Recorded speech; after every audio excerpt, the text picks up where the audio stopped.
In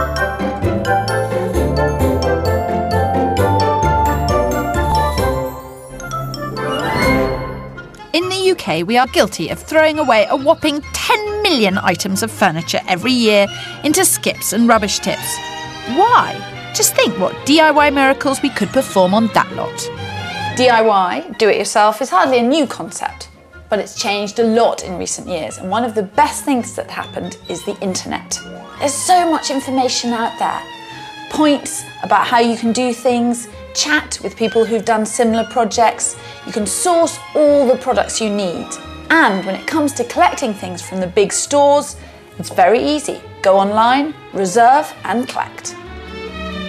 Applying clever techniques like decoupage, or even just a lick of paint, can update the shabbiest items into something chic and wonderful to look at. Vintage is very much in vogue. Mixing and matching old and new can make rooms incredibly distinctive. One of my favourite pastimes is trawling through the internet for old furniture. I'm passionate about it, and I'm also passionate about restoring it. This child's deck chair was bought on the internet for £6.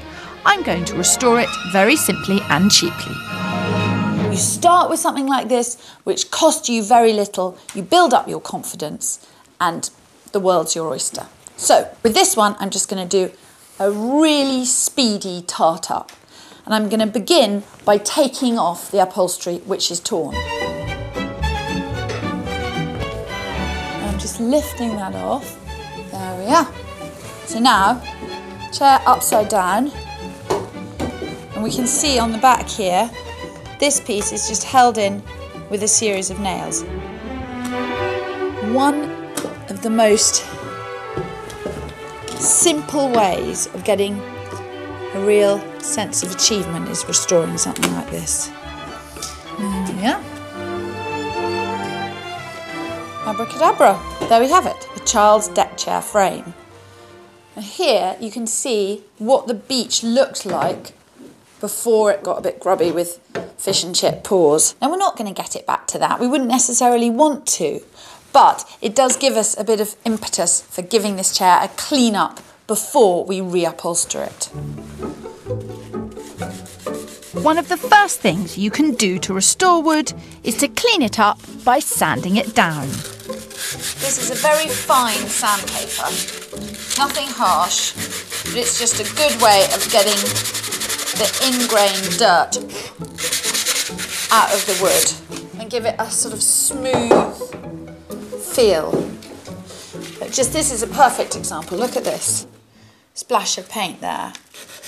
And I'm just going to get that off. I'm all for things being old, but not grubby. After sanding and cleaning the wood, you can choose whether to paint or wax it. Anyone who ever saw Karate Kid, remember, wax on, wax off. I was going to paint this chair, but when I actually saw it, I thought the wood looked so lovely, I'd keep it as it was. It still looks like an old piece of furniture, but it's just got more of a gloss to it. It's like makeup on an old face. You don't need much wax. I'll probably never finish this pot of wax, but you just go on. You've got your waxy cloth and your dry cloth, and you can go on adding layers on until you're happy with it. And then you have to leave it, because the wax has got to sink in and be dry before you reupholster the chair. So, this is the upholstery that was on the chair, and it made a perfect template for me to be able to copy.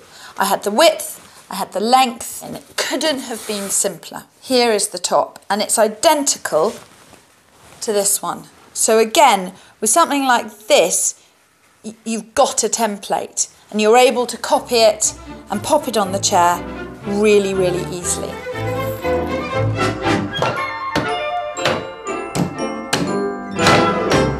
Bingo.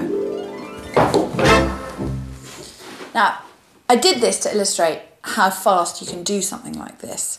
But it would be great to sew a child's name across the back of the chair. It's a fantastic present, a brilliant addition to anyone's Wendy house, and a real confidence booster.